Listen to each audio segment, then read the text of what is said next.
pasa esta cosa.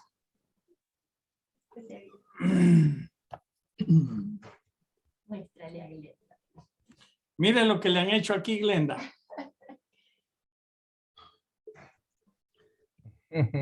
No ve, ese es el sistema.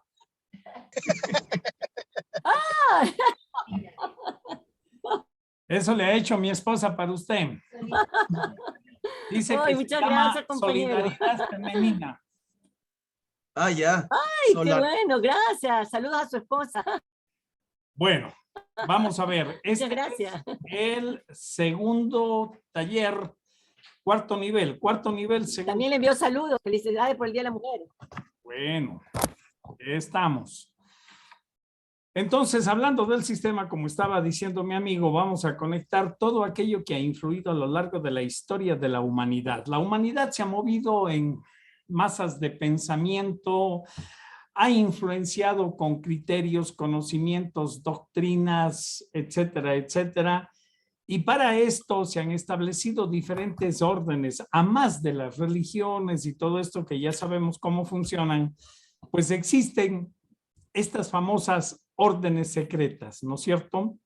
Que de una o de otra manera mueven a la humanidad, que los así llamados grandes poderes están influenciados y manejados por estas órdenes secretas. Así es que vamos a empezar hoy el taller viendo qué son, cómo funcionan y cuál ha sido la historia de influencia de estas órdenes secretas, ¿no? Empecemos entonces con este asunto de las órdenes secretas. Les voy a compartir la pantalla y vamos a ir a las sociedades secretas. Desde el inicio de los tiempos, los poderosos han conspirado para torcer el rumbo de la historia a su conveniencia. Como verdaderos titiriteros, unos pocos y oscuros personajes manejan los hilos del destino de millones. Muchos lo sospechan, pero quienes denuncian su accionar suelen ser ridiculizados. Otras veces, la verdad es tan obvia que pasa desapercibida. ¿Son estas solo fantasías paranoicas creadas para alimentar la imaginación de la gente, pero sin relación alguna con la realidad? ¿O somos en realidad parte de un plan perfectamente ejecutado? Guerras, revoluciones, movimientos sociales, atentados terroristas. Todo tiene una explicación oficial, pero quizás nada sea lo que parece ser. Animémonos a descubrir el increíble mundo de las sociedades secretas. El mundo está literalmente inundado de sociedades secretas. Sus miembros van desde ciudadanos ignotos y excéntricos hasta importantes ejecutivos de empresas, bancos y aún gobiernos. Algunas se han hecho famosas en los últimos años gracias al auge de la literatura conspirativa. Tres de ellas llaman particularmente la atención: Skull and Bones, el grupo Bilderberg y el Consejo de Relaciones Exteriores, o CRE. Para sus miembros son nada más que inocentes fraternidades o meros grupos creativos. Para sus detractores, gobiernos mundiales paralelos. En algún punto, en el medio de ambas versiones, seguramente se encuentra la verdad.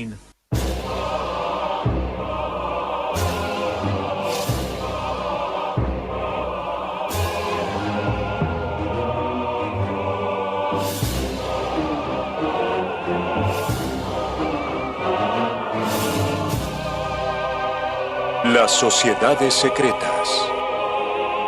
Quienes manejan los hilos.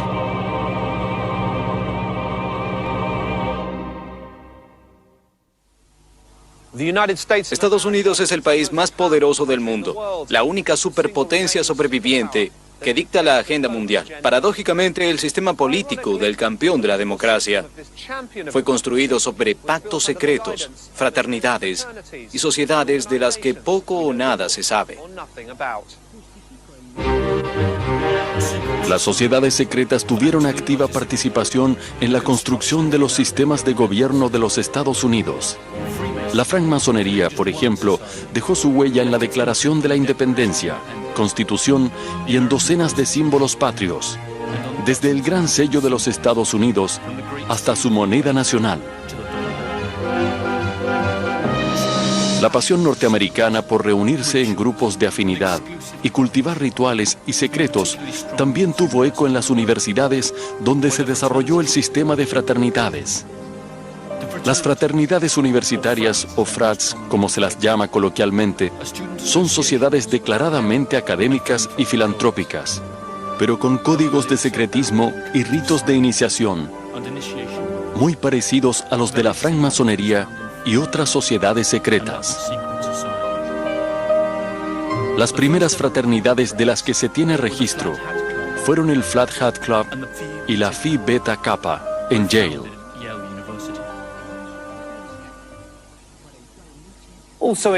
En Yale surgió también una de las fraternidades más enigmáticas y famosas del mundo, por cuyos salones pasó y pasa la crema y nata de la sociedad norteamericana, Skull and Bones. Skull and Bones fue creada en 1832 y su nombre original era Club Eulogian.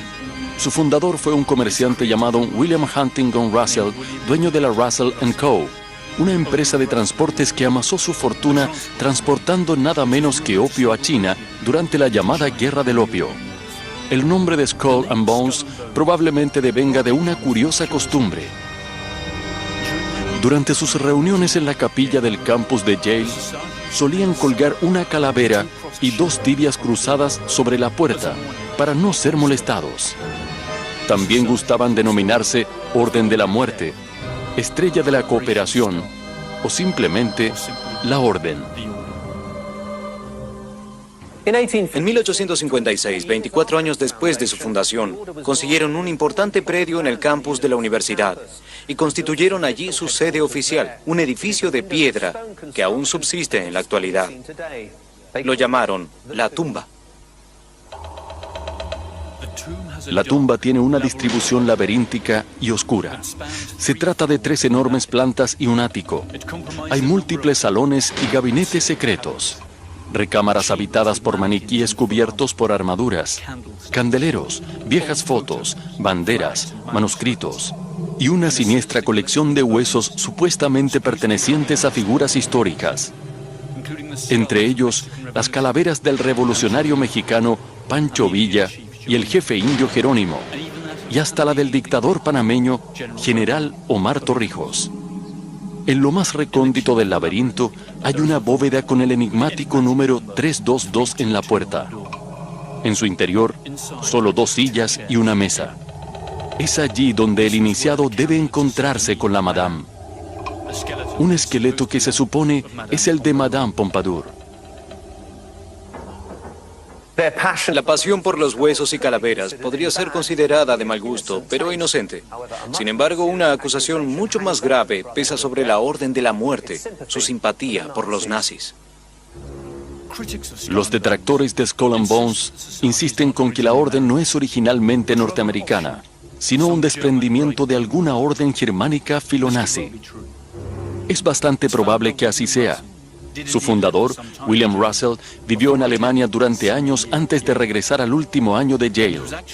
Fue al regresar a los Estados Unidos que fundó la fraternidad.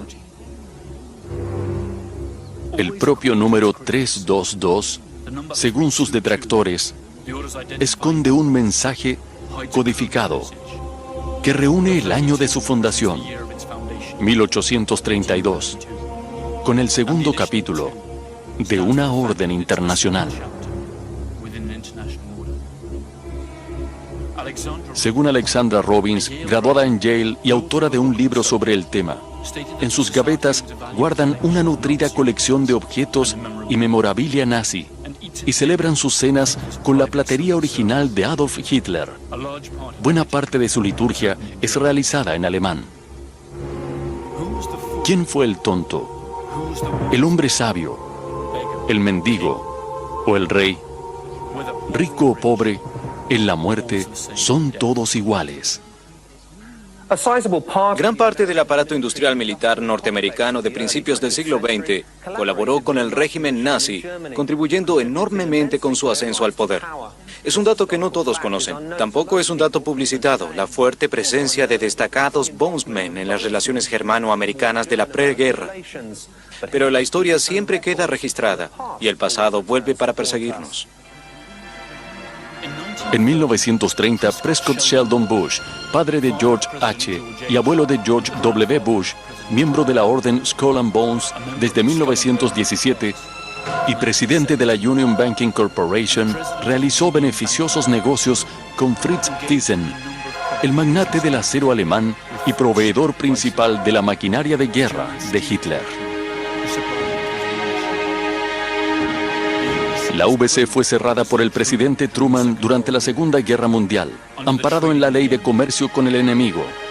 En otras palabras, por hacer negocios con los nazis. Varios otros directores de Union Banking Corporation en New York eran bondsmen de la camada 1917, al igual que Bush, Roland Harriman y Ellery Sedgwick James. En 1938, Prescott Bush, entonces socio ejecutivo de Brown Brothers Harriman, concedió un préstamo a la Alemania de Hitler para importar combustible de la Standard Oil.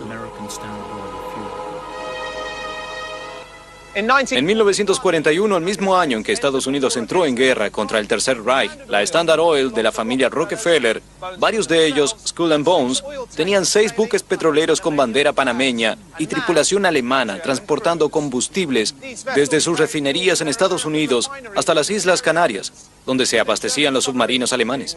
Mientras tanto, los primeros soldados americanos comenzaban a morir en los campos de batalla europeos. El investigador Anthony Sutton afirma que Skull and Bones no es en absoluto una sociedad americana, sino una rama de una sociedad secreta extranjera. Presumiblemente, esta es una de las razones por las que el secretismo es tan vital. Sin embargo, la lista de sus miembros es un verdadero quién es quién de la alta sociedad americana. Muchos de ellos, personalidades influyentes, baluartes del modo de vida americano. Pertenecer a Skull and Bones tiene ciertamente sus privilegios. Por lo menos 3 presidentes norteamericanos fueron o son bondsmen: G.W. Bush, su padre George H. Bush y William Taft. Y los rumores de que este pequeño club de ricos maneja los hilos del poder americano y por ende mundial, poniendo a sus cofrades en puestos claves de poder, encontró sustento en un detalle no menor. En las elecciones de 2004 sucedió lo inimaginable. Tanto el candidato republicano G.W. Bush como su rival demócrata John Kerry eran ambos miembros de Skull and Bones. Es decir, previo a competir en representación de partidos que en teoría representaban visiones políticas distintas, juraron fidelidad a los mismos principios misteriosos. Y peor aún, comparten secretos que desconocen sus propios electores. La pregunta del millón para los ciudadanos norteamericanos y para el mundo todo es, ¿ponen los bondsmen sus fidelidades fraternales por encima de sus responsabilidades cívicas? Como lo demuestra el renombrado caso del BCCI, la respuesta es un rotundo sí. A fines de los 80 se desató el escándalo del Banco de Comercio y Crédito Internacional. El BCCI fue acusado de lavar dinero de narcotráfico y financiar operaciones terroristas. El escándalo salpicaba al gobierno de los Estados Unidos, ya que el banco operaba libremente en dicho país y además contribuía regularmente con las campañas políticas. La administración del bondsman George H. Bush bloqueó la investigación, que de todas formas recayó sobre una comisión del Senado, dirigida por el bondsman John Kerry. El BCCI fue absorbido por bancos más reputables y nunca más se volvió a hablar del tema.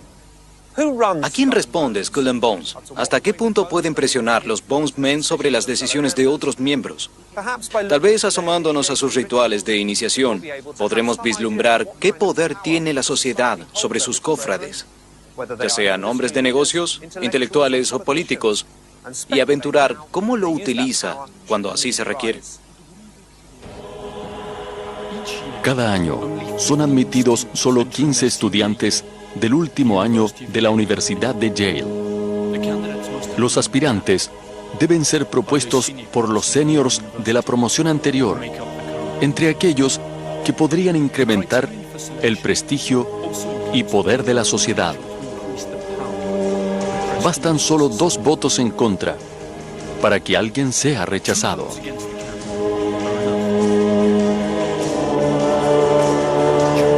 Durante la iniciación, los candidatos deben contar todos sus secretos sexuales. Finalmente, se les pide que realicen varios juramentos, besar pies y beber sangre.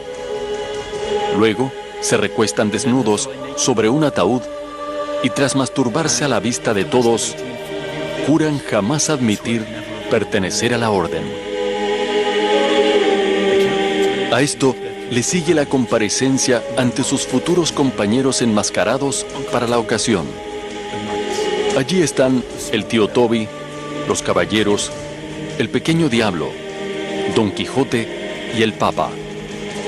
La ceremonia culmina con una gran fiesta que se prolonga durante horas. Imaginarse presidentes de los Estados Unidos en esta situación es muy perturbador, pero aún más perturbador es entender que ahora el candidato está sujeto a chantaje posterior. Todos los cofrades han sido testigos de lo propio del iniciado. Cada quien ha entregado sus más prohibidos secretos. Nadie se sentirá en condiciones de romper el pacto de silencio de la orden. A partir de ese momento, la traición es imposible.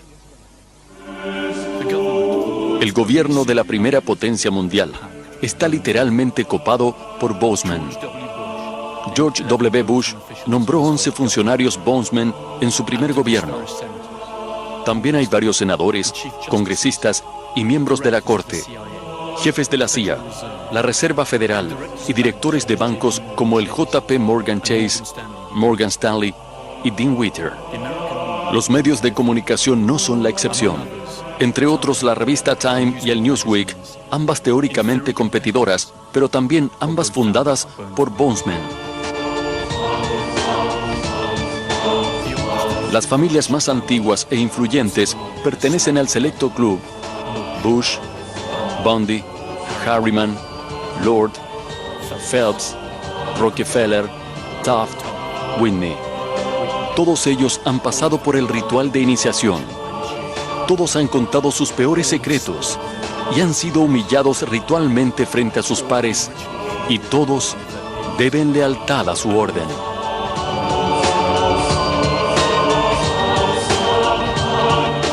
Se estima que existen en la actualidad unos 800 Bozeman vivos, la mitad de ellos activos y en puestos clave de la economía y la política americanas. Tenemos muchas razones para sentirnos estremecidos por lo que hemos visto hasta el momento. Esta es una sociedad secreta fundada por un presunto traficante de drogas, algunos de cuyos miembros financiaron a los nazis, que se reúnen en un búnker aparentemente lleno de esqueletos robados y que cuenta entre sus miembros nada menos que al presidente del país más poderoso del mundo y también a quien le disputó su puesto. Y Skull and Bones no es la única sociedad secreta que pareciera manejar los hilos del poder mundial. Hay por lo menos otras 2 organizaciones cuyos móviles inciertos se sospecha van desde la manipulación económica hasta el simple y llano control mundial. El grupo Bilderberg y el misterioso Consejo de Relaciones Exteriores. Las sociedades secretas, quienes manejan los hilos, más fuertes que nunca, Calaveras, Bilderbergers y el CRE. Bones afianzó su poder desde 1832 hasta la actualidad. Pese a sus denunciados vínculos tempranos con el tráfico de drogas y el nazismo, la mayoría de sus miembros conocidos son respetables e influyentes políticos y hombres de negocios. Pero Skull and Bones no es la única sociedad secreta cuya influencia pareciera condicionar nuestras vidas. Hay más. Una de las organizaciones más sospechadas de manejar los hilos del poder mundial, tras la fachada de una organización filantrópica, es el CRE, o Consejo de Relaciones Exteriores. Se esconden aquí en Washington, D.C., en el 7º piso de este edificio. Se definen como un recurso apartidario de información y análisis. Es decir, un inocente centro creativo. ¿Son lo que dicen ser? La respuesta podría encerrar la explicación de muchos de los eventos que nos suceden diariamente y que parecieran ser obra de nuestra voluntad soberana. El Consejo de Relaciones Exteriores se gestó durante la Primera Guerra Mundial, cuando una fraternidad universitaria presentó al presidente Woodrow Wilson una propuesta que detallaba opciones para fortalecer las democracias cuando el Kaiser Guillermo II fuera finalmente derrotado. La propuesta fue apoyada por el coronel Edward Mandell House, consejero del presidente Wilson. Wilson presentó el proyecto al Congreso en enero de 1918 y su fundación oficial se produjo en 1921. Sus primeros aportantes fueron las familias más poderosas de los Estados Unidos: Rockefeller, Mellon, Harriman, Schiff, Cohn, Love y Carnegie. Y también fue apoyada por ciudadanos extranjeros, especialmente el magnate y colonizador sudafricano Cecil Rhodes y los banqueros europeos Warburg y Rothschild. Del CRE se sabe quiénes son sus miembros, directivos y actividades, o por lo menos así parece. Su sede está en Park Avenue, esquina calle 68 de Nueva York. Sus informes se bajan libremente de Internet, donde publica una completa página en www.cfr.org. Cuenta con un periódico que es la publicación de análisis político más prestigiosa de los Estados Unidos, Foreign Affairs. En apariencia no tienen nada que ocultar. Sin embargo, sus detractores proclaman que todo eso no es más que una fachada, que se trata lisa y llanamente de una peligrosa organización abocada a lograr un completo dominio mundial a través de la economía y las finanzas. En otras palabras, ejecutivos que buscan privatizar el poder mundial. Según los críticos, la estrategia del CRE es controlar ambos lados de cada conflicto. Sus fines últimos serían la creación de un gobierno mundial privado, manejando a los países cual corporaciones. Para lograr su objetivo, el CRE debería primero erosionar sistemáticamente las estructuras de todos los estados soberanos. Luego, propiciar la estandarización sociocultural y finalmente imponer un sistema financiero globalizado bajo su control. Todo esto se completaría con la organización de un sistema de guerra global que mantenga unidas a las masas mediante la creación de un enemigo común, real o imaginario. Cualquier coincidencia con la realidad tal vez sea pura casualidad. Pero ¿puede una organización, por más que se lo proponga, doblegar al mundo entero? Si así fuera, ¿cuánto poder debería reunir? Para ser admitido entre los selectos 4.200 miembros que tiene actualmente el CRE, es condición indispensable ser americano o estar a punto de obtener la ciudadanía.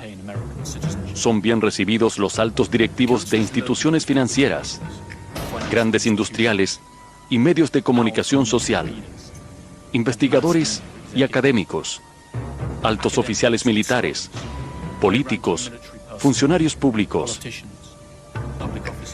y los decanos de universidades y centros de estudios. Sus análisis identifican amenazas, oportunidades, fuerzas y debilidades, para luego brindar planificaciones estratégicas, tácticas y operativas en todos los ámbitos de interés para los Estados Unidos. La pregunta ¿es esto para bien o para mal? La lista de sus miembros más notables haría el festín de cualquier conspirativista.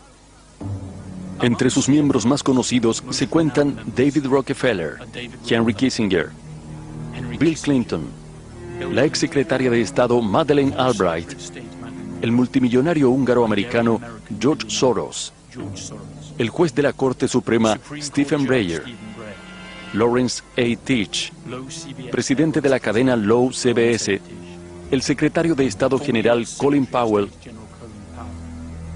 Jack Welch, expresidente de General Electric, la actual secretaria de Estado de los Estados Unidos, Condoleezza Rice, W. Thomas Johnson, presidente de CNN, Katharine Graham, presidenta del grupo Washington Post, Newsweek e International Herald Tribune. También Alan Wells Dulles, padre fundador de la CIA. Y el banquero Paul Moritz Warburg, nacido en Alemania y emigrado a los Estados Unidos, donde en 1913 diseñó y promovió la legislación que crearía el Banco de la Reserva Federal el Banco Central norteamericano, cuyos capitales no son públicos como podría suponerse, sino que están en manos de bancos privados. La Reserva Federal no es la única institución relacionada con el CRE. El Fondo Monetario Internacional y el Banco Mundial son también creaciones de miembros del CRE. Esas tres organizaciones controlan buena parte del capital mundial, así como sus políticas de distribución y ayuda, es decir, deciden quién gana y quién pierde. Tanto el FMI como el Banco Mundial han sido muy cuestionados durante muchos años por sus pésimos manejos de las crisis mundiales, donde en lugar de obrar como prestamistas de última instancia, tal como sus estatutos lo ordenan, se dedicaron a dictar las políticas macroeconómicas de los países más endeudados, ahogándolos con mayores deudas y con resultados catastróficos para países como Brasil, Argentina, Turquía y México. Joseph Stiglitz, Premio Nobel de Economía, denunció el accionar del fondo, sugiriendo que era el verdadero causante de las crisis. No se trata de una versión desinformada. El propio Stiglitz fue economista en jefe y vicepresidente senior del Banco Mundial entre 1997 y 2000. En otras palabras, alguien de adentro.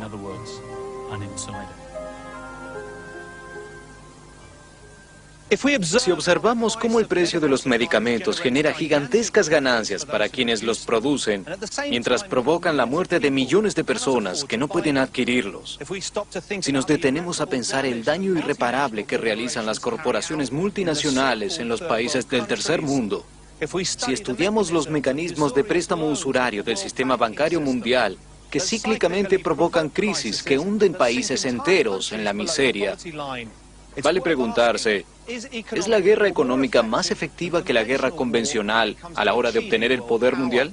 ¿Serán los miembros del CRE los encargados de llevarla a cabo? ¿O será todo fruto de la propia naturaleza del sistema capitalista? La idea de un mundo gobernado por corporaciones privadas orquestadas por el CRE podría sonar disparatada. Estas corporaciones facturan en su conjunto casi 2 veces el PBI de los Estados Unidos y emplean a más de 25 millones de personas en los Estados Unidos solamente. Su poder es lo suficientemente fuerte como para torcer varios brazos políticos en todo el mundo. Quizás el CRE sea solo un centro de intelectuales y académicos, como afirman sus miembros. Pero algo es seguro: la enorme influencia que necesariamente tiene el accionar mancomunado de semejante lista de poderosos, para bien o para mal. ¿Qué otras sociedades secretas mueven los hilos, o mejor dicho, qué otras sociedades mueven en forma secreta las piezas del tablero mundial?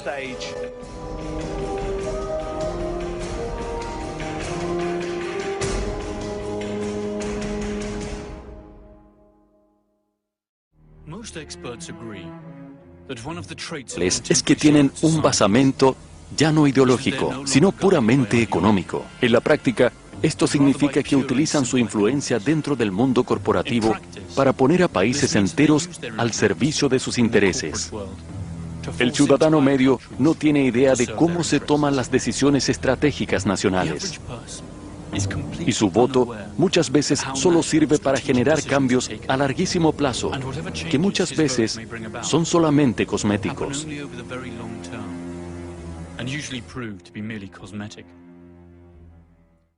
Si una sociedad secreta reúne todas las características para que sus verdaderas intenciones sean sospechadas, ella es el Grupo Bilderberg, seguramente el club más exclusivo del mundo y tal vez la organización que realmente controla el mundo.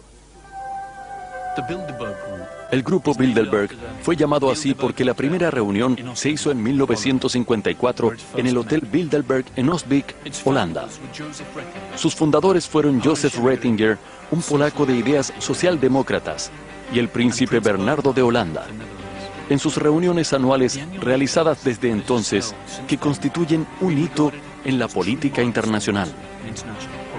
Cada país tiene 2 invitados, uno conservador y otro liberal.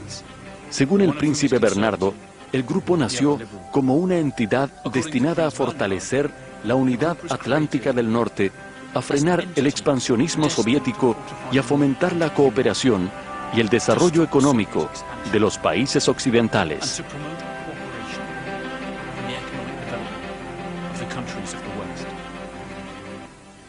A veces, para conocer mejor a las organizaciones, debemos saber más acerca de las personas que trabajan en ella.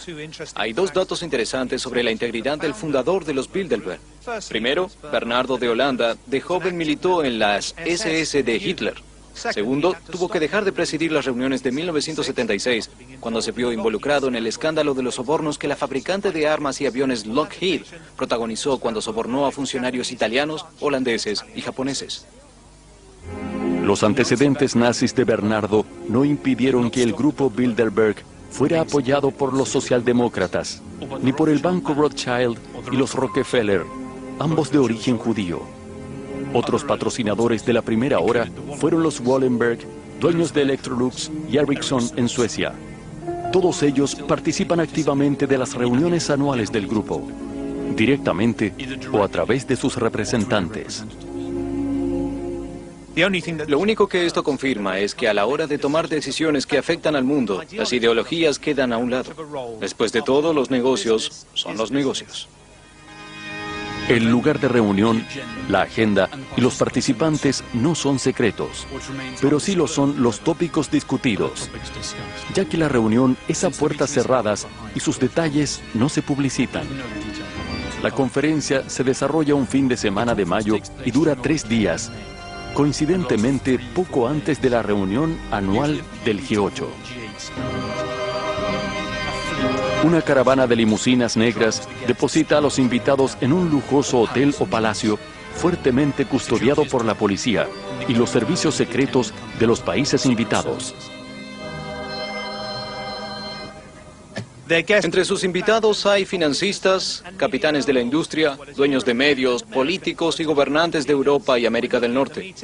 Al observar estas reuniones podemos tener una noción de cómo serán las naciones del futuro. Grupos de poder económico que concentran los medios de producción y el capital en un planeta superpoblado, enfermo de pobreza y con los recursos naturales amenazados. Fueron o son participantes del grupo Bilderberg los presidentes de France Telecom, Coca-Cola, Danone, Heineken, JP Morgan Chase, altos funcionarios de los gobiernos de Estados Unidos e Inglaterra, ministros y primeros ministros europeos y los editores de los diarios El País, La República, Le Figaro, The New York Times, Die Zeit y Wall Street Journal, entre otros. ¿Qué tenemos que pensar cuando una reunión estratégica tiene como participantes a los dueños de los principales medios y, sin embargo, su temario sigue siendo un secreto? ¿Cuál es la lealtad que deben dichos medios a sus lectores y cuál a esta sociedad secreta de poderosos? La principal teoría conspirativa sobre el grupo Bilderberg sostiene que constituye en realidad un laboratorio de ensayo para las decisiones que los países y corporaciones poderosas tomarán después. Según esta teoría, los invitados exponen sus puntos de vista a las propuestas de los más poderosos. Así, es posible prever cómo reaccionarán en la vida real y adaptar los cursos de acción correspondientes. En defensa del grupo, su último organizador, el vizconde Etienne d'Avignon, ha sido claro al respecto. No pienso que seamos una clase gobernante mundial, porque no creo que exista una clase gobernante mundial. Simplemente somos personas influyentes e interesadas en hablar con otras personas que tienen influencia. Y agregó, cuando nos acusan de ser el gobierno secreto del mundo, les digo que si fuéramos el gobierno secreto mundial, deberíamos estar muy avergonzados de nosotros mismos. La agenda Bilderberg, según sus propias declaraciones de prensa, no es otra cosa que la agenda mundial. Si sus miembros pueden posteriormente imponerla o no, sigue siendo materia de especulación. Los ítems en la agenda Bilderberg suelen ser siempre los mismos.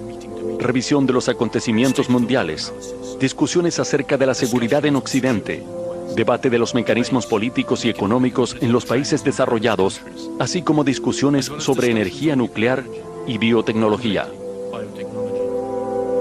Otros famosos asistentes a las reuniones del grupo incluyen a Giovanni Agnelli, presidente de la automotriz italiana Fiat, y Henry Kissinger. Bill Clinton, Tony Blair y Angela Merkel lo hicieron antes de llegar al gobierno, al igual que el secretario Kofi Annan, ex secretario general de la ONU. Annan era el esposo de la sobrina de Raoul Wallenberg, el patriarca de la rica familia sueca que apoyó al grupo desde sus inicios. También participaron Henry Ford II, George Pompidou, Helmut Schmidt y el barón Edmund de Rothschild, además del padre de la bomba atómica en Estados Unidos, J. Robert Oppenheimer. Le siguen Donald Rumsfeld, Alan Greenspan, George Soros, David Rockefeller, la reina Beatriz de Holanda y el senador estadounidense y ex candidato presidencial John Kerry. La lista, aunque incompleta, concentra la mayor cantidad de poder económico y político que jamás haya existido en una organización. Curiosamente, no existen Bilderbergs arrepentidos. Nadie jamás ha roto el silencio y sus declaraciones públicas solo suceden muchos años después de las reuniones del grupo, cuando ya es tarde para cambiar los eventos de la historia. Para muchos, estas declaraciones escuetas son la prueba fehaciente de que todas las sospechas que recaen sobre el grupo son terriblemente ciertas. Años después de participar en una reunión, George McGee, ex embajador de Estados Unidos en Alemania, dijo que el Tratado de Roma que creó al mercado común europeo nació en las reuniones de Bilderberg. Jack Shakeman, presidente de la Amalgamated Bank y también miembro de Bilderberg, dijo en 1996 que la idea de una moneda común europea se discutió muchos años antes que se hiciera realidad. También tuvimos una discusión acerca de los Estados Unidos, restableciendo relaciones diplomáticas con China antes que el presidente Nixon lo hiciera. Uno quisiera saberse a salvo del virus conspiracionista, pero es nada más y nada menos que David Rockefeller, a quien hemos visto en las nóminas de los Skull and Bones, CRE y el grupo Bilderberg, quien ha declarado una cita que quedará en los anales de la historia como la confesión más brutal jamás oída. Algo debe reemplazar a los gobiernos, y el poder privado me parece la entidad adecuada para hacerlo. Las secretas controlan o no al mundo es materia de discusión. Lo que resulta a todas luces indiscutible es que la gente más poderosa del mundo suele tener la costumbre de pertenecer a una u otra sociedad secreta. En la actualidad, son 3 las sociedades que aparentan mover los hilos del poder mundial desde las sombras: Skull and Bones, el Consejo de Relaciones Exteriores y el Grupo Bilderberg. Según sus detractores, no son 3 organizaciones separadas, sino las 3 cabezas de un mismo monstruo que pretende la dominación mundial a través del control del trabajo, capital y tierra.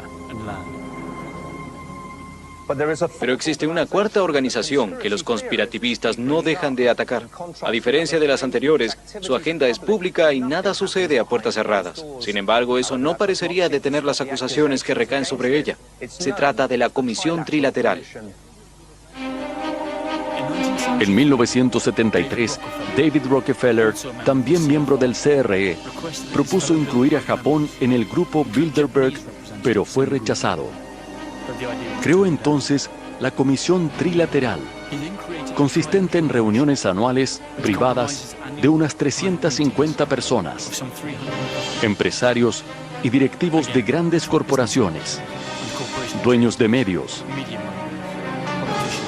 políticos y ONGs, pero esta vez incluyendo al Japón. La idea era generar un triálogo entre Asia, América y Europa. El presidente americano Jimmy Carter participó en varias de sus reuniones. Pero la trilateral no solo concentra denuncias de autores sensacionalistas. Una de las acusaciones más duras surgió de boca de Barry Goldwater, ex senador y candidato a presidente de Estados Unidos, quien la describió con palabras que harían sonrojar hasta al más paranoico. Lo que la trilateral se propone es la creación de un poder económico mundial superior al gobierno político de las naciones Estado involucradas. Como ejecutivos y creadores del sistema, ellos gobernarán al mundo. En los 80 no fue la izquierda sino la derecha norteamericana quien volvió a golpear. La reaccionaria Legión Americana, los veteranos de guerras extranjeras y la ultraconservadora Sociedad John Birch denunciaron a la Comisión Trilateral y pretendieron que el Congreso iniciara una investigación, pero su reclamo murió sepultado por la burocracia. Durante la campaña electoral de 1980, Reagan atacó a Jimmy Carter diciendo que había 19 trilateralistas, incluido el mismo Carter, en el gobierno. Luego, prometió que si resultaba electo, no pararía hasta descubrir todos los secretos de la Comisión Trilateral. Pero cuando llegó a la presidencia, el propio Reagan incluyó a 28 miembros del CRE, 10 Bilderbergers y al menos 10 trilateralistas. Su vicepresidente no era otro que el trilateralista George H. Bush. Y aquí es donde se abre una de las mayores incógnitas en el tema de las sociedades secretas, porque los mismos apellidos aparecen en forma recurrente. Conservadores y liberales, demócratas y republicanos, filonazis con socialdemócratas, todos conviven bajo un mismo techo en pos de un objetivo común. Aunque aparentemente tienen visiones radicalmente opuestas, en la realidad comparten intereses comunes. La única explicación posible para todo es que realmente existe un establishment dentro del establishment. ¿Acaso el presidente George H. Bush se refería a eso cuando tras la Primera Guerra del Golfo en 1991 habló de un nuevo orden mundial? Lo que está en juego es más que un pequeño país. Es una gran idea, un nuevo orden mundial en el que naciones diversas se unen bajo una causa común para alcanzar los objetivos mundiales de la humanidad. Son demasiadas casualidades para pasar por alto, demasiados indicios de que algo anda horriblemente mal. Después de todo, si nosotros mismos tuviéramos poder, dinero y acceso a información reservada, ¿quién dice que no la utilizaríamos en nuestro propio beneficio? Si seguimos la trama de la historia desde la Revolución Industrial, veremos que existe un encadenamiento de eventos altamente sugestivo, que parece probar la teoría de las conspiraciones, o al menos proveer sólidos argumentos a su favor. Primero, la creciente concentración de capital y recursos en pocas manos privadas como bancos y gigantescas corporaciones multinacionales. Corporaciones que tienen un capital equivalente al PBI de países enteros y cuya propia supervivencia requiere de aumentar año a año sus ganancias a costa de lo que sea. Segundo, la creación de órganos públicos multilaterales de control, que en realidad están compuestos por la suma de intereses privados, como la propia Reserva Federal de los Estados Unidos, el Banco Mundial y el FMI.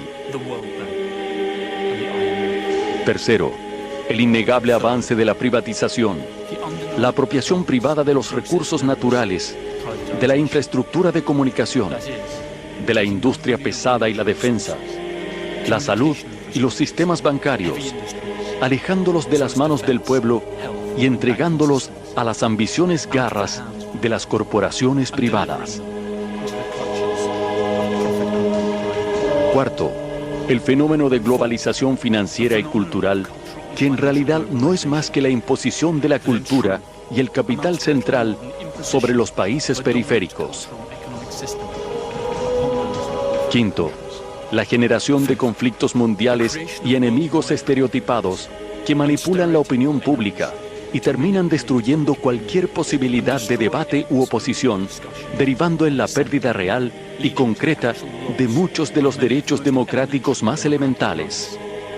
La Ley Patriótica de los Estados Unidos de 2001 es un buen ejemplo de ello. Cuando cunde el pánico, la gente parece aceptar de buen gusto el mayor control. Y finalmente, el detalle más sugestivo de todos, que todos los principales protagonistas de estos eventos, quienes realmente ostentan el poder económico y político de Occidente, sea por vía del capital, de las armas o de los votos, curiosamente se agrupan en unas pocas sociedades que debaten a puertas cerradas.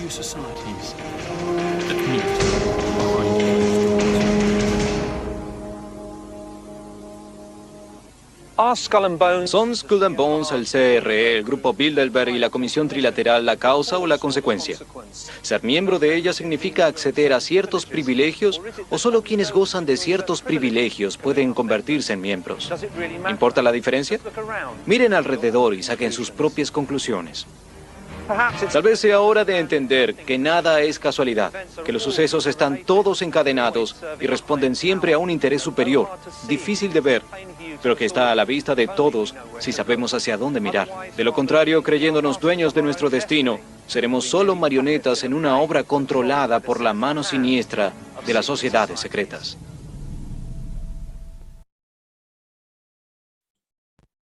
Bueno. Espero que les deje un poquito más claro justamente lo que está sucediendo ahora en el planeta, ¿no? Espero que eso ya les deje un poco más claro y sepan que nada es al azar, nada es coincidencia, nada es creado por un motivo emocional. No. Esto todo responde y ha respondido toda la vida a un plan. Y el plan está funcionando. Lo que pasa es que ahora se han encontrado estos creadores del nuevo orden mundial, porque si ustedes leen en el billete de $1, ellos desde que fundaron Estados Unidos, pues advirtieron que se van a erigir como los creadores del nuevo orden mundial, ¿no? Y le han salido al paso unos muchachos resabiados. Eso es todo lo que está sucediendo hoy en día. Ángel Fernando, ¿desea preguntar algo? Adelante. Exactamente lo que decía que esta guerra es por los intereses de estas sociedades secretas. Aquí se está jugando el nuevo orden mundial. Lo que está pasando este rato, se está jugando el nuevo orden mundial. ¿Ya? Estados Unidos, bueno, esto lo puedo hablar con ustedes sin problema porque no es un programa abierto, ¿no? Mire, Estados Unidos lo que está haciendo ahora mismo es aglutinando la mayor cantidad de países para tenerlos como un brazo armado. Esta es la OTAN. La OTAN era netamente defensiva, ahora es ofensiva. Si ustedes conocen las guerras estas que pasaron allá en Sarajevo y todo esto, ¿no es cierto?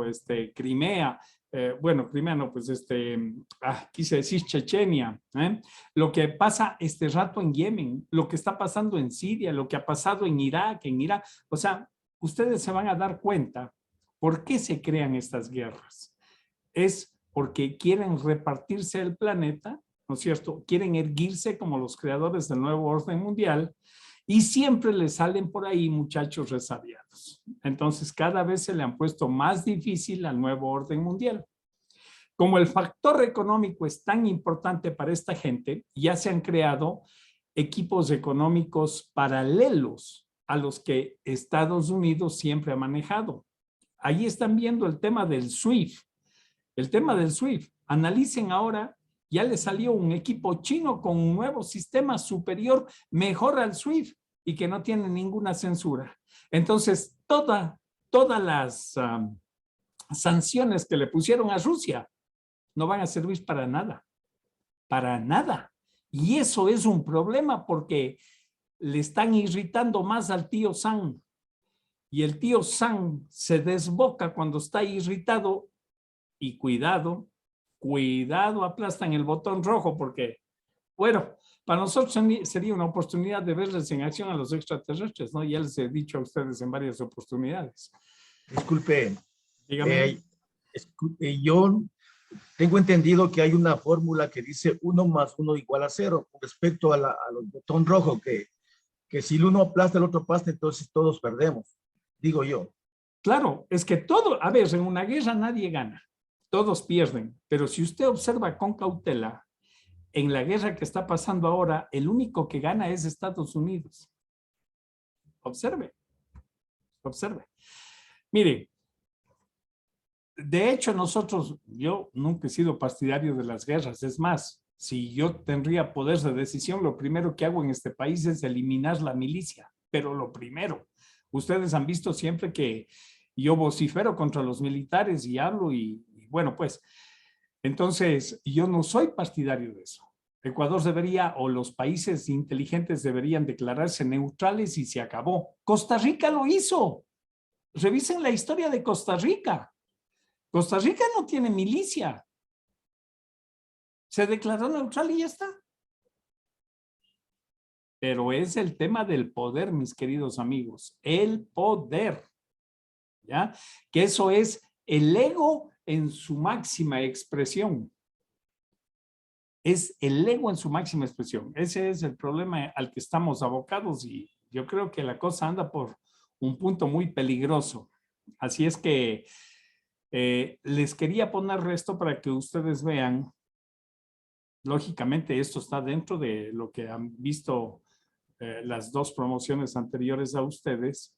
Han visto exactamente esto, las sociedades secretas. Pero si existe una sociedad que es la que más influencia ha tenido en este tema, sobre todo en el tema fundacionista de Estados Unidos, esos son los masones. Los masones. Así es que vamos a ver la historia de la masonería.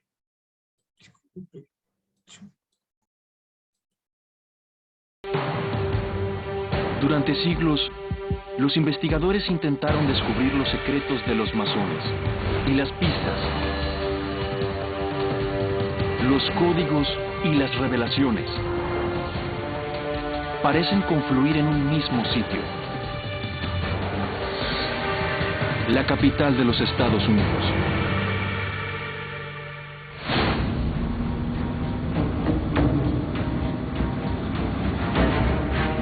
La búsqueda de la verdad detrás de la sociedad secreta más poderosa del mundo comienza aquí, en Washington. Una ciudad construida por los masones, para los masones, con secretos y códigos masónicos plasmados en cada estructura emblemática. Una de las tradiciones más importantes de la masonería es la expresión oculta a plena vista. Si sabes qué buscar en Washington, la tradición masónica es evidente. Desde el monumento Washington hasta el Capitolio, incluso las piedras fundacionales secretas de la ciudad. Se cree que Washington, D.C. contiene códigos masónicos que solo conocen los iniciados.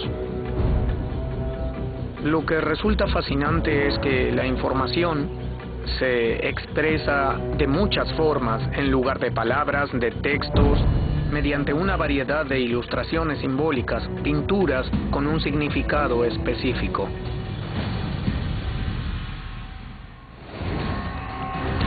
Antes de poder interpretar y comprender los códigos de la ciudad de Washington, es necesario conocer los orígenes de la organización que la creó.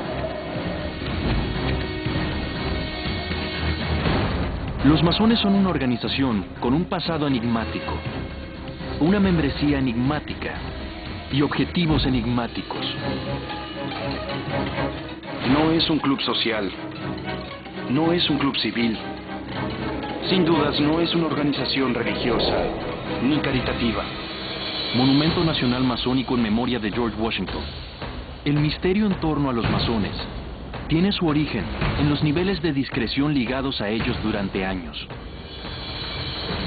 Pocas son las organizaciones que requieren una iniciación a ciegas, pactos de sangre, o se identifican mediante códigos y símbolos.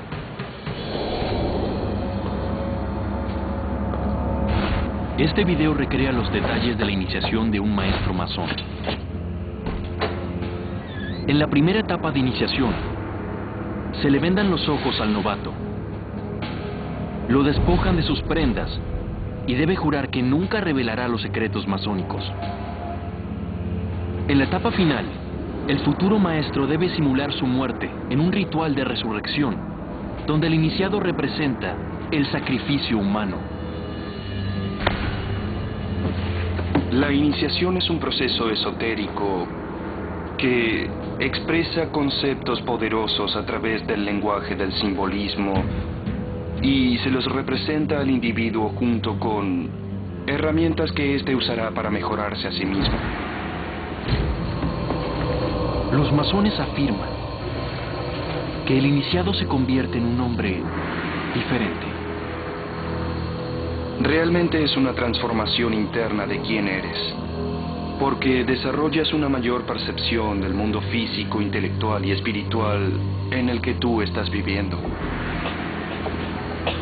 Si el iniciado revela alguno de los secretos, la pena es fatal. El juramento masónico prevé una pena para aquel que lo quebrante: degollamiento, destripamiento, ser quemado en vida. El compromiso masónico hacia la discreción es lo que lo diferencia de ser un simple club rotario local o una logia mus. Existen 3 niveles en la masonería básica: aprendiz, compañero de oficio y maestro masón.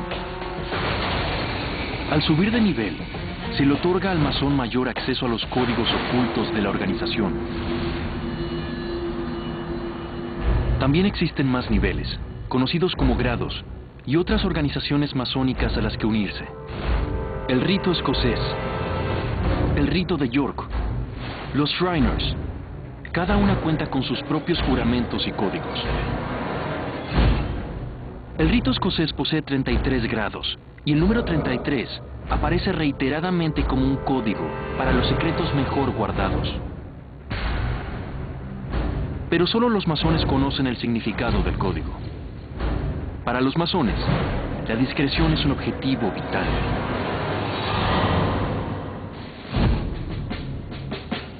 Al igual que todo lo que rodea a la masonería, la discreción es un símbolo de honor. Si no se te puede confiar la reserva de un saludo, una contraseña o un secreto, entonces no eres una persona digna de confianza. La rigurosidad de la discreción le enseña a una persona a mantener el silencio. El silencio es la clave en la masonería. Cuando uno habla no se aprende. Hay que permanecer en silencio para poder absorber. El segundo motivo del silencio es enseñarle a los masones a mantener la confianza. Si no soy digno de la confianza de mis hermanos, la pierdo. Este velo de secretos es la razón por la cual algunas organizaciones religiosas opinan que los masones son una fuerza oscura que fomenta la decepción, la traición política, el ateísmo e incluso el satanismo. Entre los cristianos evangélicos, los masones tienen la reputación de ser en cierta forma satánicos o de practicar las artes oscuras.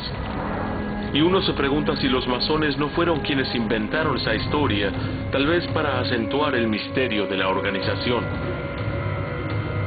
La masonería sigue siendo una sociedad esotérica. El esoterismo está ligado a los cultos y no es así. Básicamente significa que un grupo de personas posee conocimientos. No es para personas ajenas. Los masones afirman que sus secretos solo pueden ser experimentados y no revelados. Lo que sí podemos revelar es el contenido simbólico y los objetos sagrados dentro de la logia masónica, cuyas raíces provienen de una de las profesiones más antiguas de la historia. Miren a su alrededor. Observen lo que ven. Están frente a los símbolos de canteros, masones, constructores. Pueden ver un compás, un pequeño martillo. Pueden ver las palas. Son los símbolos de constructores. Estas herramientas y rituales forman parte de la historia del origen de la sociedad secreta. En el siglo XII, Europa atravesó una revolución arquitectónica. Al igual que Arbotante, la innovación dio lugar a que los edificios fueran más grandes, altos y ventilados. Las ciudades comenzaron a competir para construir las mejores catedrales, y a partir de esta revolución surgió un grupo de constructores, canteros, que protegían los secretos de su profesión. Cada masón era muy discreto. Jamás escribía la sagrada geometría de sus creaciones. Nunca anotaba cómo la había aprendido. Se instruía como aprendiz en lo que se denominaba la logia, y el conocimiento provenía del maestro masón. Era un masón libre. Podía trasladarse de un lugar a otro y de un trabajo a otro. Los masones libres e itinerarios solo debatían su oficio con miembros de su mismo gremio, quienes eran reconocidos por los saludos secretos y frases codificadas. Sin embargo, algunos afirman que la sociedad es aún más antigua, mucho más.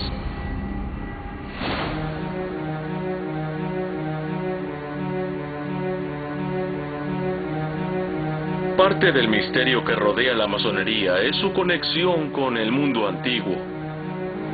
Su origen se remonta hasta los misterios egipcios de Isis y Osiris. Se remonta hasta el Imhotep de Egipto. Imhotep fue el primer gran arquitecto en el año 2800 a.C. Era el visir del faraón Djoser. Diseñó la pirámide escalonada. También era médico, poeta y uno de los pocos hombres que no era faraón, que se convirtió en Dios. Los símbolos piramidales se encuentran en toda la masonería, en la estructura de logias, en los iconos rituales, aún en el gran sello masónico de los Estados Unidos, impreso en cada billete de dólar americano. Pero, ¿qué indican estos símbolos egipcios y masónicos? ¿Por qué los masones añadieron estos elementos matemáticos e históricos a sus símbolos? ¿Y por qué los ocultan a plena vista en las calles de la ciudad masónica más grande del mundo? Se cree que si eres un iniciado y estás instruido en los secretos del oficio, puedes comprender el significado de los símbolos que las personas tienen frente a sus ojos y lo desconocen. Algunos afirman que las calles de Washington son un código secreto, que al ser descubierto, conduce a un tesoro. Washington, D.C. es un sitio increíble. Tiene una historia oculta. Es fascinante porque fue creada como una ciudad masónica. Un recorrido por estas calles emblemáticas revela más misterios que respuestas. Warren Gettler fue reportero para el Wall Street Journal y es el autor de Rebel Gold. Su libro investiga la conexión entre los masones y el antiguo tesoro perdido. Se sabe que muchos de los grandes monumentos en Washington fueron diseñados por masones. El monumento a Washington, el Capitolio y la Casa Blanca, todos diseñados por masones. Establecieron en Washington lo que se conoce como el Triángulo Federal. En el metro está el letrero Federal Triangle. Pocas personas saben lo que representa. Es el triángulo rectángulo de Pitágoras. A2 más B2 igual C2. El triángulo de Pitágoras está relacionado con la fundación de la masonería. Algunos afirman que simboliza el poder de los masones. Otros, que representa un mapa. Este es el punto inicial del Triángulo Federal. Hay una línea norte que corre a través de la Casa Blanca y una línea que se dirige hacia el este atravesando el Capitolio. Ambas confluyen en el sitio donde originalmente debía estar el monumento a Washington. Es lo que se denomina el Triángulo Rectángulo de Pitágoras. Muy importante para la tradición masónica. La precisión matemática era importante para los fundadores masónicos de D.C. Cuando tuvieron que trasladar la ubicación del monumento a Washington, debido a que era una zona muy pantanosa, colocaron una roca especial para marcar el punto exacto del triángulo. ¿Quiénes fueron estos misteriosos diseñadores? Nada menos que los padres fundadores del país.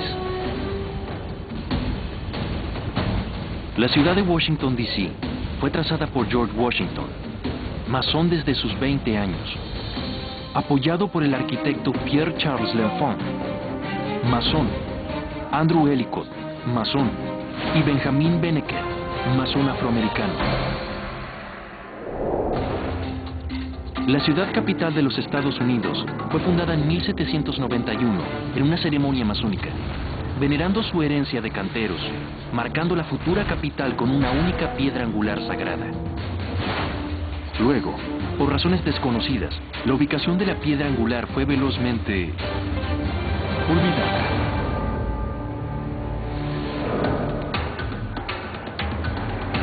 Entre los millones de turistas que recibe Washington, pocos saben que la piedra angular existió.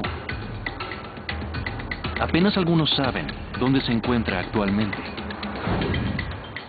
Estamos debajo del puente Woodrow Wilson y la piedra angular de Washington, D.C. está justo por aquí. Vamos. En 1791, este era el sitio más importante de la nación. Con el tiempo, fue casi olvidado. Los masones marcharon a este lugar el 15 de marzo de 1791 y colocaron aquí la primera piedra divisoria de la nueva ciudad de Washington, D.C. También instalaron una vitrina para poder verla. Desde aquí la ciudad brilla en forma de diamante.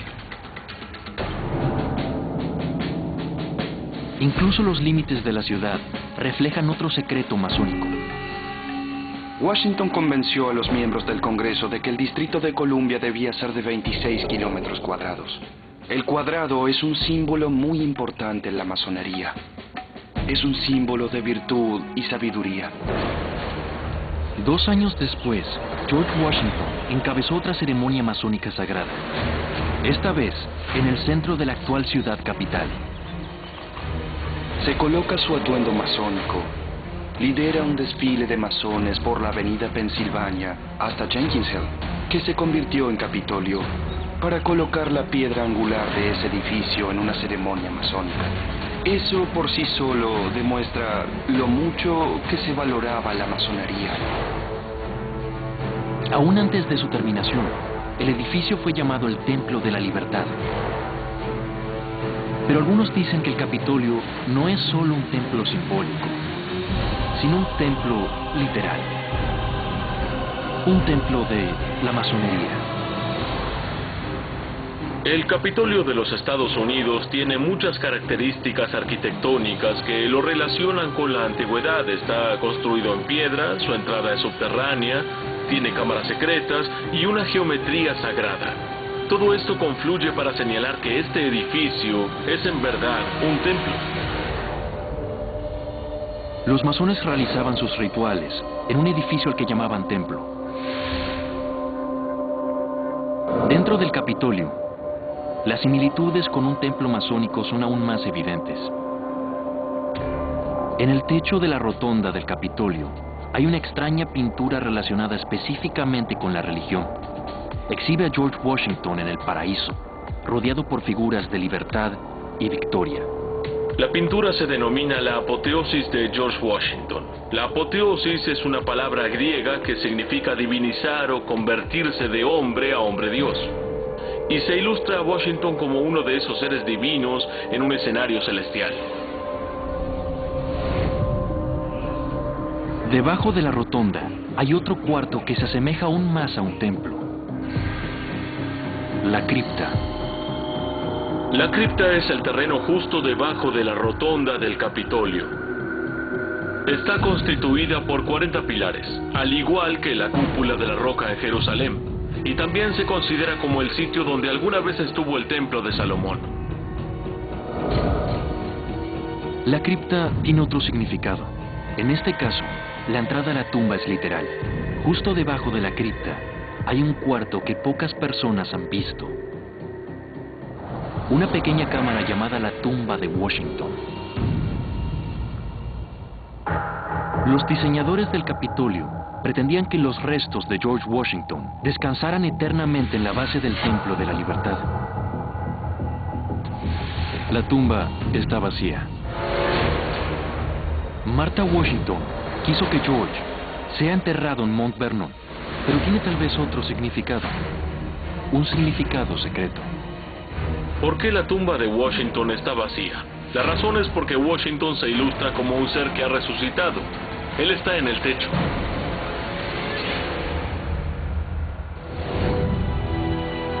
La muerte y la resurrección de los masones son elementos claves de la iniciación masónica y yacen en el corazón del Capitolio. Algunos sugieren que el Capitolio se diseñó en base a un determinado templo. El templo que yace en el corazón de la masonería y de la Biblia misma. El Capitolio de los Estados Unidos es más que un templo masónico. Es el Templo de Salomón. De acuerdo con la Biblia, el Templo de Salomón, ubicado en Jerusalén, se consagró en el siglo X a.C. Durante 1000 años, el pueblo judío veneró la imponente estructura que albergaba el Arca de la Alianza. Las tropas romanas destruyeron el templo en el año 70 después de Cristo, pero para los masones sigue siendo un símbolo vital. El Templo de Salomón es primordial para los grados masónicos y es esencial para las creencias de los masones. Uno de los juramentos de la iniciación masónica es reconstruir el Templo de Salomón. Se cree que los masones así lo hicieron en Washington, D.C., y con una meta específica. Una de las leyendas más antiguas y profundas sobre el Templo de Salomón es que en su base se encuentra oculto un gran tesoro.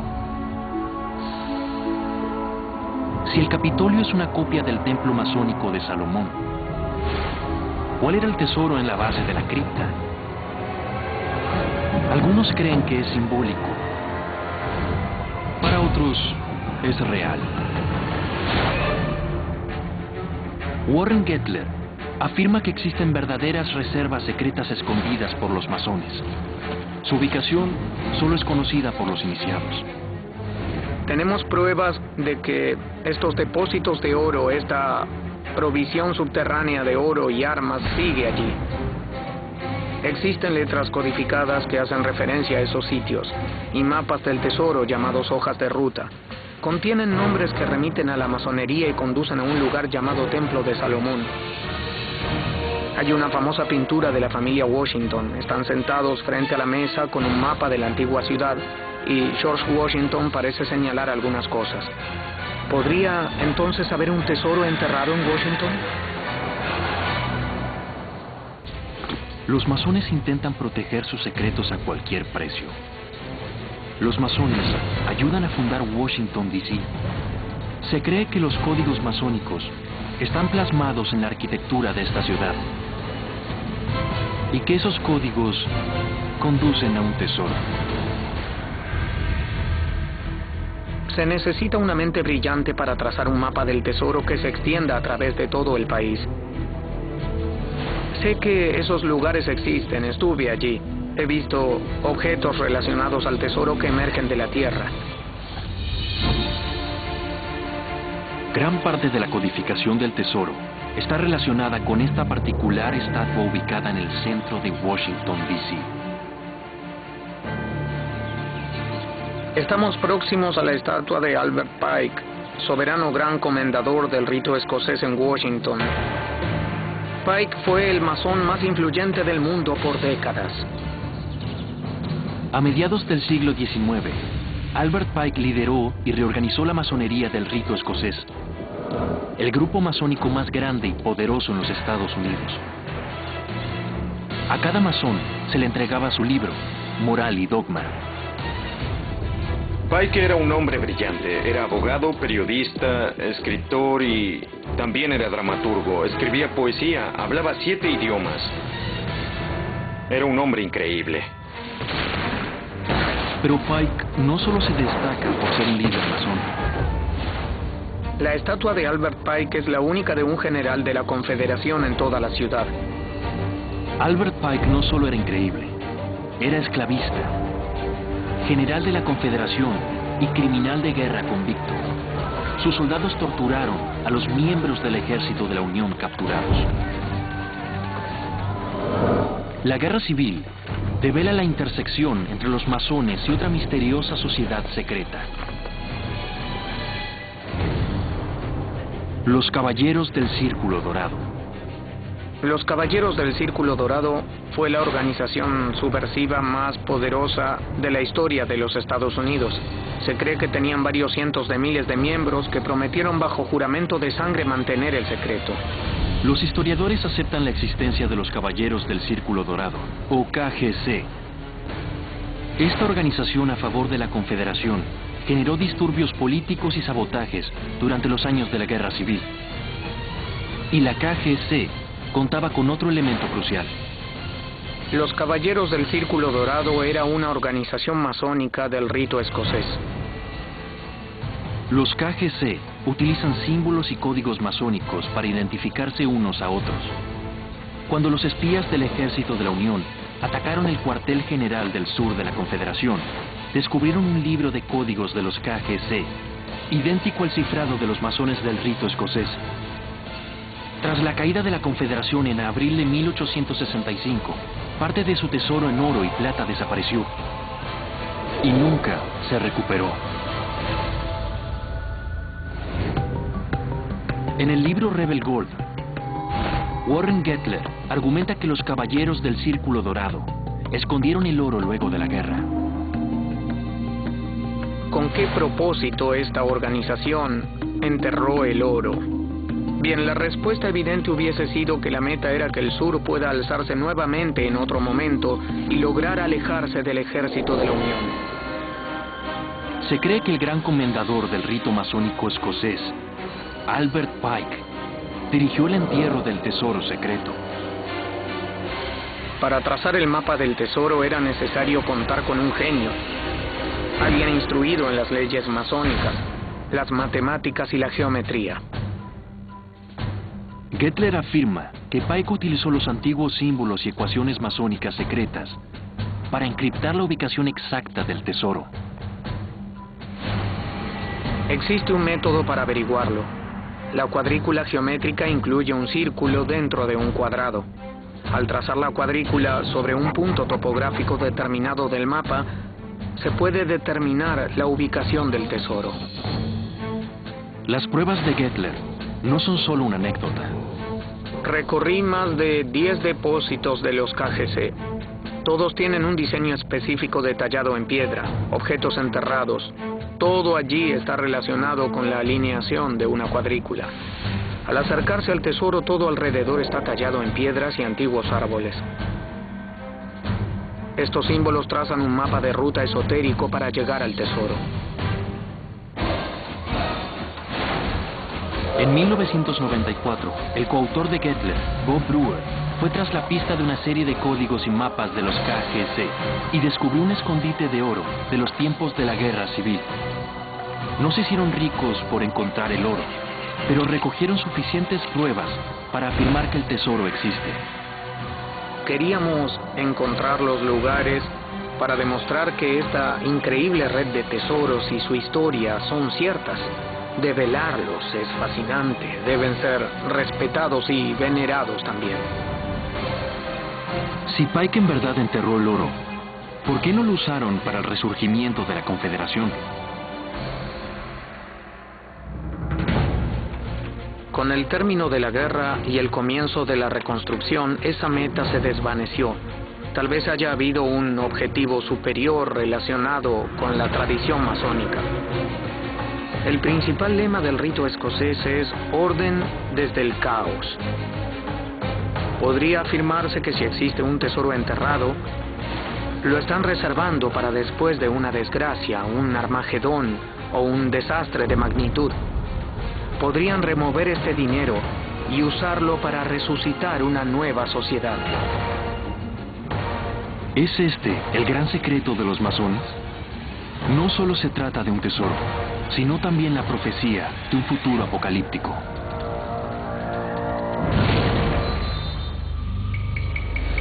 Cuando comprendí que la profecía masónica contenía líneas de tiempo que coincidían con las de la Biblia, yo sentí el instinto de hacerlo público.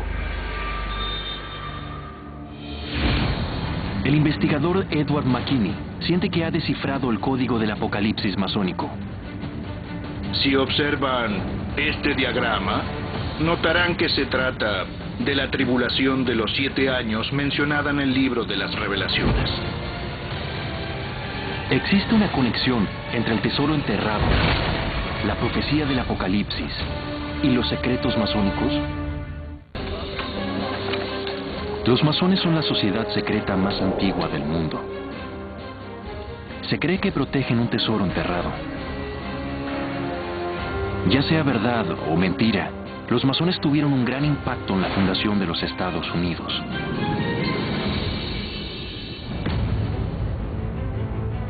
Creo que la masonería fue una gran influencia en el modelado del carácter norteamericano. Muchos padres fundadores fueron masones, tomaron sus ideas e ideales y los instalaron en la sociedad norteamericana.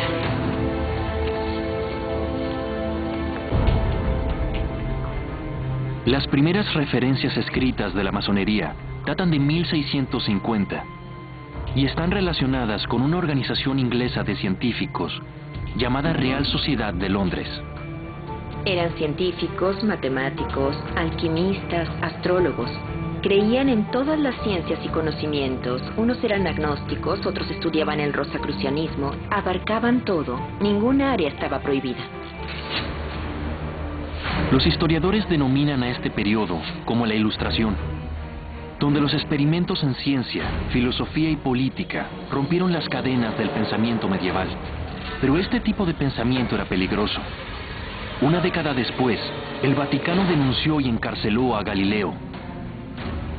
Podrían haber sido quemados en la hoguera por la Inquisición solo por tratar temas científicos. La discreción era primordial. De alguna forma, la masonería surgió de esa tradición de libre pensamiento oculto. Exploró la ciencia, el misticismo, la simbología y creó formas de comunicación privadas para evitar que la iglesia los descubra y los persiga. Los sistemas de seguridad del gremio de la contratación medieval, sus saludos secretos y palabras codificadas, brindaron un patrón para proteger los intensos debates que se suscitaban entre los filósofos de la Ilustración. Estos hombres nos llevaron de la alquimia a la química, de la astrología a la astronomía, de la magia a la ciencia. Durante los años de 1700 se aferraron a estas ideas y estas perduraron. Eso fue lo que la masonería logró. Ayudó a pregonar la Ilustración y el nacer de una nueva ciencia. La primera logia masónica en los Estados Unidos surgió en Boston en 1720. En 1731 fue iniciado el joven Ben Franklin. George Washington fue iniciado a la edad de 20 años en 1752. Sam Adams, Paul Revere, Patrick Henry, John Hancock, todos fueron masones. Estos líderes masones se convirtieron en líderes políticos, al igual que las colonias británicas se transformaron en los Estados Unidos. Si realmente existiera un experimento gubernamental que fue influenciado por los conceptos, las enseñanzas y las prácticas de la masonería, es el de los Estados Unidos. Los masones ciertamente inventaron los Estados Unidos de América. De hecho, la Constitución de los Estados Unidos no es solo un documento. Es un documento particularmente masónico. Inglaterra no posee una constitución escrita. En su lugar, cuenta con un sistema de leyes escritas y tácticas, costumbres y acuerdos. Cuando los padres fundadores buscaron precedentes para crear la constitución, solo encontraron uno. Un documento masónico llamado Las Constituciones de Anderson, escritas en 1723 por el masón británico James Anderson, conformaban una guía de gobernación para todas las logias masónicas. Las constituciones de Anderson tenían reglas para las elecciones, sufragio universal, todos los miembros podían votar, establecía libertad de religión, libertad de expresión y libertad de reunión. Todo esto se halla en la Constitución moderna y también en las constituciones de Anderson. De hecho, ciertas oraciones de la Constitución de los Estados Unidos parecen extraídas literalmente de la Constitución de los masones. El artículo 10 de Anderson establece un gobierno representativo. El artículo 14 exige controles y balances del poder ejecutivo. El artículo 37 garantiza la libertad de opinión, de religión y de reunión. Estos conceptos masónicos fueron escritos 64 años antes que la Constitución moderna. Nos resulta sorpresivo que 13 de los firmantes eran masones. Incluso el juramento del cargo presidencial, que se repite cada 4 años luego de celebrar el proceso electoral, surge directamente de un ritual masónico. Nueva York, 1789. George Washington se prepara para asumir como el primer presidente norteamericano. En la investidura, George Washington pide la Biblia. No había Biblia, porque prestar juramento no requería objetos ni nada de eso. Dijo, no necesito la Biblia, así es como asumiré mi compromiso. En la logia masónica, el individuo asume su deber sobre el libro de su creencia. Es algo muy norteamericano, surge de la masonería. El juramento es un vínculo muy personal. Enviaron un mensajero a la logia masónica St. John de Nueva York para traer la Biblia de la logia. Washington pronunció el juramento presidencial de la forma masónica, al igual que todos los presidentes que lo sucedieron. Eso nos trae de regreso a la capital de la nación. Diseñada por Washington en base a los principios masónicos, la ciudad lleva su nombre y posee códigos masónicos plasmados en la arquitectura. Y en su centro se encuentra el monumento más misterioso de la ciudad. ¿Por qué el monumento a Washington es un obelisco? ¿Cuál es su relación con Egipto? Bien, los egipcios fueron los masones más poderosos, eran canteros. El monumento a Washington mide cerca de 555 pies de altura, 55 pies por 55 pies en su base. Los números tienen un significado simbólico en la masonería. El número 5 se asocia con los 5 sentidos, los 5 dedos que se usan para construir. Y había 5 órdenes clásicos en la arquitectura. Se cree que los códigos numéricos del monumento a Washington no son solo símbolos, sino un calendario. El monumento a Washington es una línea de tiempo. Lo que vemos en el año 2022 aparece en muchas líneas de tiempo masónicas. El fin de los tiempos, el Armagedón.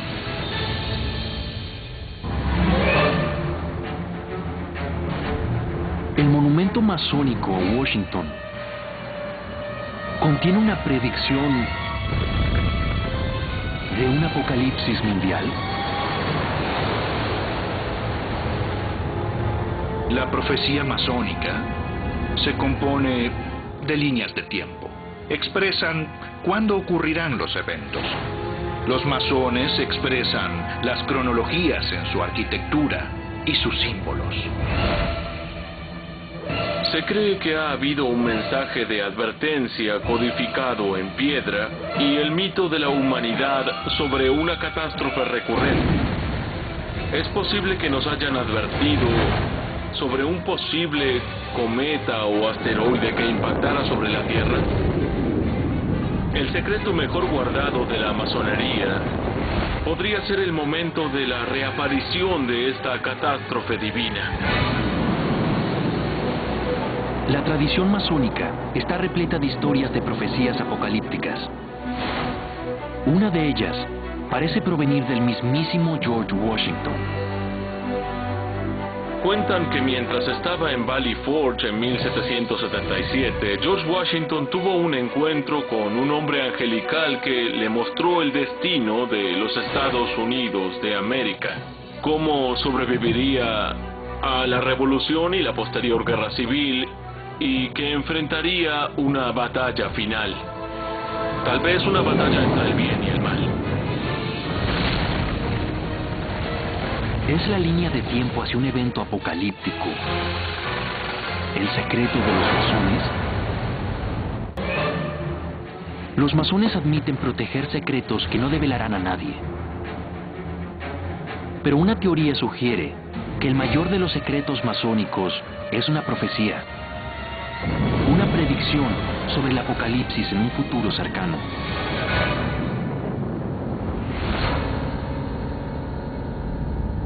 Constantemente, en la simbología masónica se mencionan dos monumentos proféticos: la Gran Pirámide y el Templo de Salomón. Pero se cree que hay otra estructura masónica más: el Monumento a Washington, donde se cree que está codificada la fecha exacta de una inminente catástrofe. El monumento a Washington es una línea de tiempo. La cima del monumento tiene una altura de 555 pies. ¿Dónde nos hallamos en la línea de tiempo? La línea de tiempo profética de los masones. Edward McKinney ha trabajado sobre un diseño que revelará el reloj del día del juicio masónico. Combina la Gran Pirámide con el Monumento a Washington para crear un calendario en el que cada pie de altura equivale a un año en la línea de tiempo profética.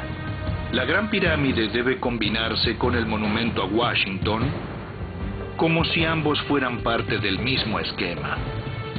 Al hacerlo, se revela una línea de tiempo. Cuando los monumentos están alineados, la cuenta regresiva inicia en 1473 después de Cristo, el momento en el que desapareció el último fragmento del Imperio Romano de Oriente. Al avanzar en la línea, la cima de la Gran Pirámide marca el año 1991, la caída del comunismo. Entonces, en la cima del esquema, se representan los últimos días antes del Armagedón. El tramo es rápido, y es por eso que hay un ángulo drástico en este vértice. La base de la pirámide corresponde al año 2009 y tiene 13 niveles. 13 años equivalen al año 2022, que en muchas líneas de tiempo masónicas significa el fin de los tiempos, el Armagedón. El año 2022 corresponde al día del juicio, el día en que Dios se venga del mundo por sus pecados. ¿Este es el gran secreto de los masones? ¿La fecha del apocalipsis? Para los masones, la ventaja de conocer la fecha de un inminente apocalipsis les permite prepararse. Si cae un asteroide que terminará con la humanidad, ellos y sus colegas tomarán medidas para resguardar todo elemento de la civilización humana que protegen. Los masones tienen fuertes reacciones ante la teoría del apocalipsis masónico. Lo lamento. No puedo evitarlo. ¿Un apocalipsis? Oh, cielos. Bueno, ¿qué puedo decir sobre eso? Es solo otro ejemplo de esas fantasías. Quienes buscan conspiraciones y las fundamentan con los secretos masónicos están en el camino equivocado, porque están buscando razones que no existen en la masonería. Algunos afirman que ninguna profecía sobre el día del juicio será revelada debido al juramento de discreción de los masones. Los masones modernos están más enfocados en el futuro de la organización que en las predicciones del día del juicio. Creo que la masonería se dirige a un nuevo nacimiento. La popularidad de los libros de Dan Brown es muy favorable. El éxito de las películas como La leyenda del tesoro perdido y las historietas como Desde el infierno proponen un avance. Más hombres comienzan a unirse. Y otros creen que la misión tradicional de la masonería está resurgiendo. Creo que la masonería será aún más relevante en el futuro. El mundo rápidamente está cada vez más interconectado y hará que los masones retomen su misión. Despertará su responsabilidad y obligación de esparcir su luz. Se cree que el orden antiguo de los masones, en lugar de un imperio malvado de la oscuridad, es una liga de héroes secreta que luchan por el bien. La masonería se puede interpretar como una especie de fuerza del bien, una promotora del conocimiento avanzado y la habilidad de los hombres de convertirse en mejores personas, un sistema de justicia secreto o un grupo de Jedis que intenta enseñarle a las personas a usar la fuerza para su beneficio y a conectarse con algo superior a ellos mismos. Cualquiera sea su apodo, personalmente creo que los masones tienen una obligación. Se debe combatir a la maldad, porque le quita al ser humano aquello que lo hace único en este universo. Si no se lucha por el bien, tarde o temprano triunfa la maldad. Las contribuciones históricas de los masones son innegables. Pero los secretos que guarda la sociedad, sus códigos, cifrados y símbolos encriptados, siempre logran que las personas se pregunten si esconden algo más. La respuesta está fuera de nuestro alcance. Se esconde a plena vista. El secreto eterno de los masones.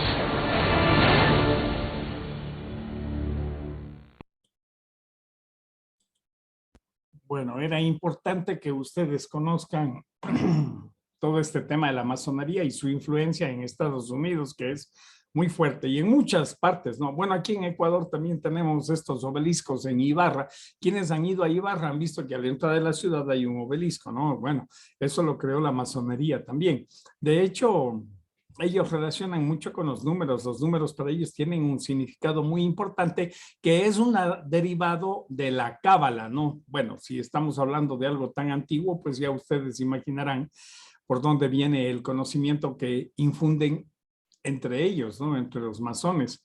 Yo he conversado con algunos y ellos me han dicho que no todos están de acuerdo en que el 2022, pues, pasaría una catástrofe. Sin embargo, hay personas que gustan de ese criterio. Ustedes sacarán el suyo propio, ¿eh?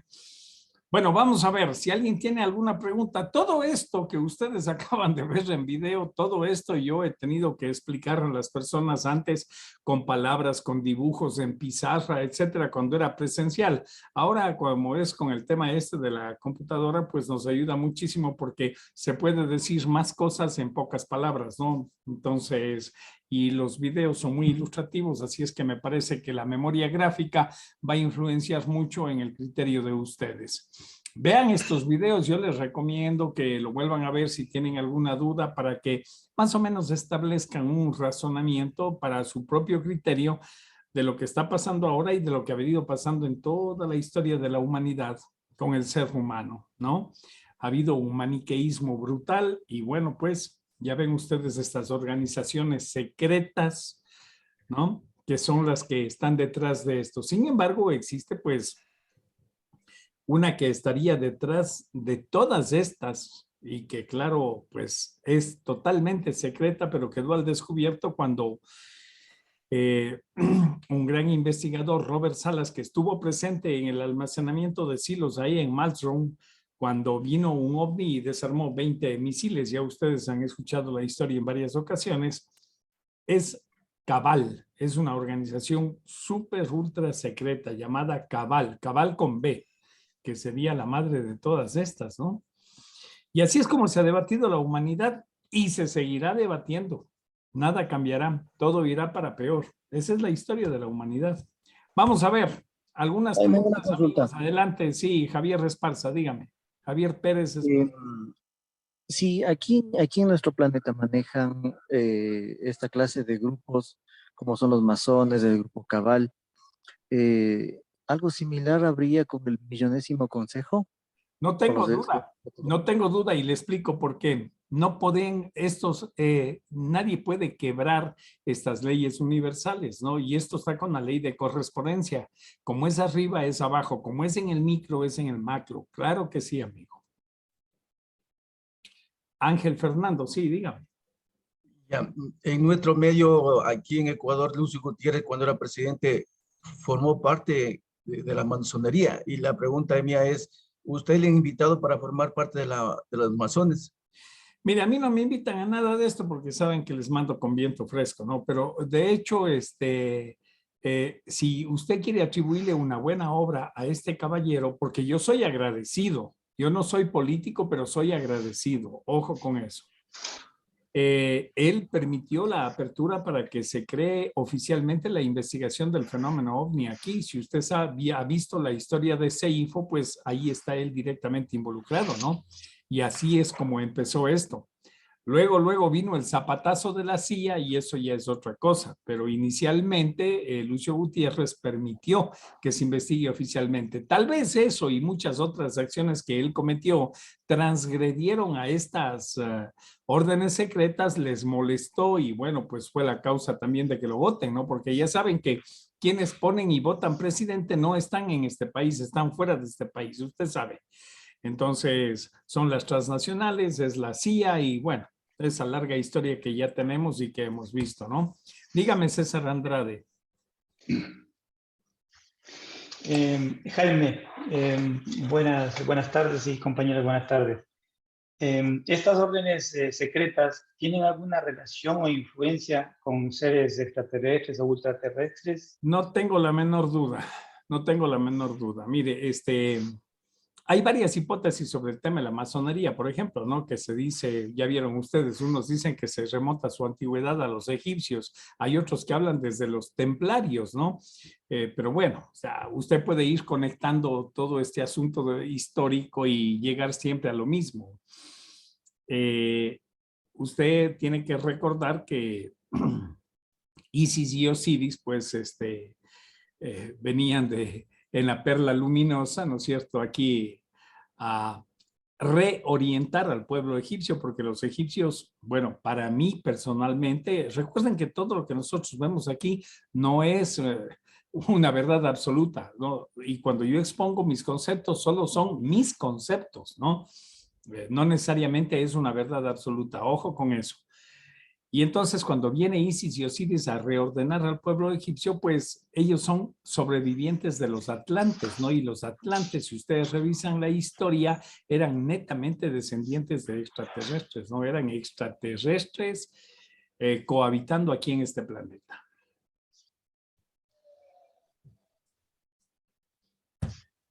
Eso es, no sé si alguien quiere hacer alguna... Sí, dígame, sí, Byron, sí, dígame, Byron Romero. Ya. Pero abra su micrófono, por favor, porque su micrófono está muteado. No le escuchamos. Si ve que su micrófono tiene un palito rojo, ese palito rojo tiene que quitarle.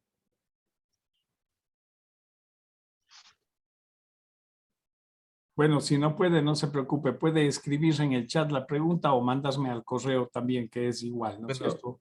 Con mucho gusto. Antes de que pase el tiempo, decía que la Constitución de Anderson, sí. Esta Constitución dice en 1700, estamos hablando del siglo XVIII, sí. Y ya era libre, dice, de escoger la religión. Sin embargo, en nuestro país no había esa libertad. Eso me doy cuenta. Gracias. Bueno, vea, si usted quiere hilar más fino, se va a dar cuenta que muchas de estas órdenes secretas también crecieron, no es que nacieron, sino que crecieron y se catapultaron a raíz de la Santa Inquisición, ¿no? Donde se vedó todo el conocimiento superior. Entonces, el conocimiento se hizo como más... de grupos de camarilla y se hizo más secreto, ¿no? Y de ahí nacieron más órdenes secretas. Entonces, digo yo, la Iglesia Católica tuvo mucho que ver ahí, entonces, en este asunto de catapultar a todas estas órdenes secretas, ¿eh? Bueno, de hecho, lo que lastimosamente mueve en todo el planeta, conciencias y mucho de este factor que vemos a diario es el orden económico. Así es que de eso hablaremos el día de mañana para que les quede claro cómo es que se ha manejado este tema del orden económico, ¿ya? Ya pues, mis queridos amigos, se les agradece su presencia. Nos veremos el día de mañana. Que tengan una buena tarde.